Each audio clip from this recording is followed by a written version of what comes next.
안녕하세요. 황진성 목사입니다. 이번 영상에서는 4차 산업혁명 속에서 교회와 그리고 우리가 어떻게 변화해야 하는지에 대해서 코로나 사피엔스 제3장 최재봉 교수의 문명의 전환을 참고하여 함께 이야기하겠습니다. 먼저 한 가지 질문을 드리겠습니다.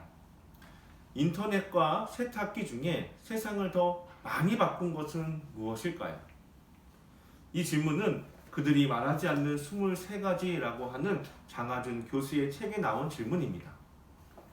언뜻 생각하면 인터넷이 더 많은 것을 바꿨을 것 같지만 장하준 교수는 세탁기야말로 우리의 일상의 모습을 많이 바꿨다라고 이야기합니다. 세탁기가 등장해서 가사 노동 시간이 줄어들었고 이에 여성분들이 직장 생활을 할 수 있게 되었고 가사 도우미라고 하는 직업은 많이 사라지게 됩니다. 이처럼 세탁기는 우리 삶의 구체적인 모습을, 구체적인 일상을 바꿉니다. 물론 인터넷도 중요하지만 세탁기에 손을 들어주는 것은 우리에게 중요한 변화란 멋있어 보이고 크고 그럴듯한 것이 아니라 우리의 삶을 구체적으로 바꾸는 변화가 중요하다는 것을 알려드리기 위함입니다. 생각해보면 우리는 평범하고 소소한 것에는 관심을 두지 않는 경향이 있습니다. 그러나 작고 평범한 것들도 우리의 삶을 바꿀 수 있음을 기억해야 합니다. 또한 다른 의미로 생각해보자면 우리가 크고 대단한 일이 아닐지라도 작은 시도, 작은 노력, 하나의 아주 일상에서 사소한 일을 하나 한다면 그것들이 모여서 우리의 삶을 더욱더 건강하게 만들 수 있습니다. 한 주간 나의 세탁기 같은 변화는 무엇인지 생각해 보시기 바랍니다. 같은 시선으로 4차 산업혁명에 대해서 살펴보겠습니다. 매경 시사용어 사전을 보면 4차 산업혁명을 이렇게 정의합니다. 인공지능 기술 및 사물 인터넷, 빅데이터 등 정보통신 기술과의 융합을 통해 생산성이 급격히 향상되고 제품과 서비스가 지능화되면서 경제사회 전반에 혁신적인 변화가 나타나는 것을 의미한다. 너무 어렵습니다. 이렇게 어렵게 4차 산업혁명을 이해하면 이것이 나와는 상관없는 것으로 느껴집니다.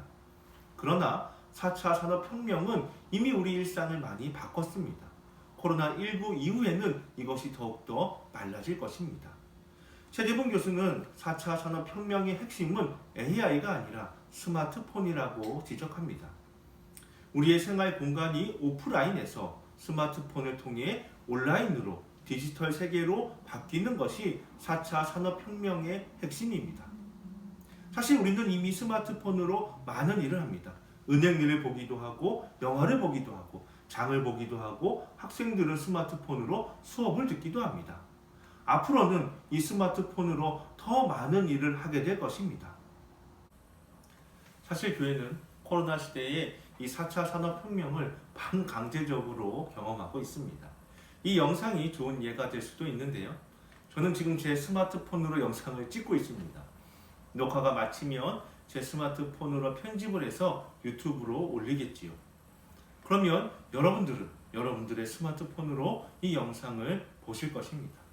비슷한 방식으로 예배를 드리고 있고 비슷한 방식으로 여러 가지 영상들이 교회 안에서 만들어지고 있습니다. 물론 이런 온라인 예배와 온라인 신앙 교육들에 대한 신학적인 토대가 완벽하게 만들어진 것은 아닙니다.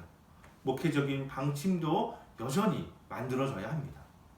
그리고 또한 교회에서 만들어지는 이런 영상들, 이런 컨텐츠들이 기존 유튜버들이나 기존 방송에서 만드는 것에 비하면 수준이 떨어지는 것이 사실입니다. 저희 아이들은 제가 만든 영상이 너무 지루하고 재미없다고 자신들이 보는 유튜브 영상을 보여주면서 이것 좀 보고 배우라고 저에게 잔소리를 합니다. 아직 갈 길이 멀지요. 그렇다고 해서 교회가 이 4차 산업혁명 속에서 이 온라인 시대에 목회를 하는 것을 포기해서는 안 됩니다. 생각해보면 종교개혁이 일어날 수 있었던 결정적인 이유 중에 하나는 그 당시에 인쇄술이 발달했기 때문입니다. 인쇄술이 발달해서 성경을, 번역한 성경을 출판할 수 있었고 종교개혁자들의 글이 인쇄되어 많은 사람들에게 전해질 수 있었기 때문에 종교개혁이 성공했던 것처럼 오늘의 교회는 이 4차 산업혁명을 기회로 삼아서 온라인 시대에 온라인으로 복음을 전할 수 있는 교회가 될 수 있어야 합니다. 우리 교회가 그리고 모든 교회가 이 4차 산업을 통해서 정말 온라인 시대에 복음을 전할 수 있는 건강한 그런 복음의 교회들이 되기를 간절히 바랍니다. 이번 영상이 드리는 질문은 나는 변화에 잘 대처하고 있는가입니다. 우리가 원하든 원하지 않든 코로나 이후 4차 산업혁명은 더욱더 가속화될 것입니다. 따라서 우리는 이에 잘 대처해야겠지요.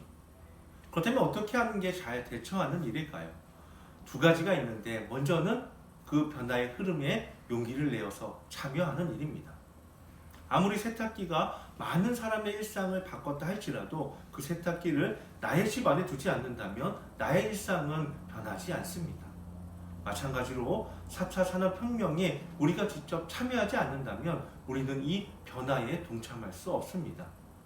물론 이렇게 생각하시는 분도 계실 거예요. 내가 어떻게 해? 이건 뭐 젊은 사람들이나 다음 세대나 하는 일인지. 아닙니다. 이미 여러분들은 더 어려운 일들도 더 힘든 일들도 다 감당하신 분들입니다. 우리가 마음만 먹는다면, 내가 용기를 낸다면 우리는 얼마든지 이 4차 산업혁명 속에서 스마트폰으로 많은 일을 경험하고 많은 삶의 모습을 바꿀 수 있습니다.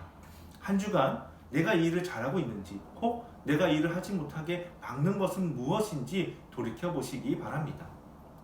그런데 누군가 저에게 와서 그런데 이거 꼭 해야 돼요? 묻는다면 저는 꼭 하지 않으셔도 됩니다 라고 답을 하겠습니다.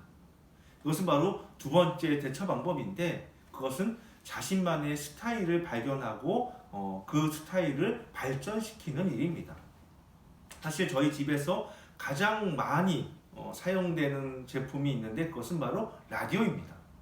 아침에 가족들 모두가 일어나서 가족들 모두가 자기 전까지 거의 항상 이 라디오가 틀어져 있습니다.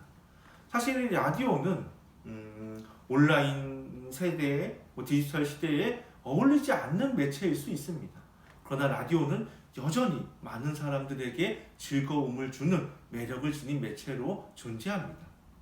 사실 우리가 변화해야 한다면서 자신의 매력, 자신의 본질을 잃어버린다면 이것은 아무런 의미가 없을 것입니다. 그래서 한 주간 나만의 매력은 무엇인지, 라디오처럼 내가 갖고 있는 나만의 힘은 무엇인지 찾아보시고 만약 그것이 있다면 그것을 더욱더 발전시켜 보시기를 권유드립니다. 이미 4차 산업혁명은 우리를 찾아왔습니다. 교회가 또한 우리 성도들이 잘 대처해서 우리의 삶을 더욱더 풍성하고 행복하게 만들 수 있었으면 좋겠습니다. 한 주간도 행복하시기 바랍니다.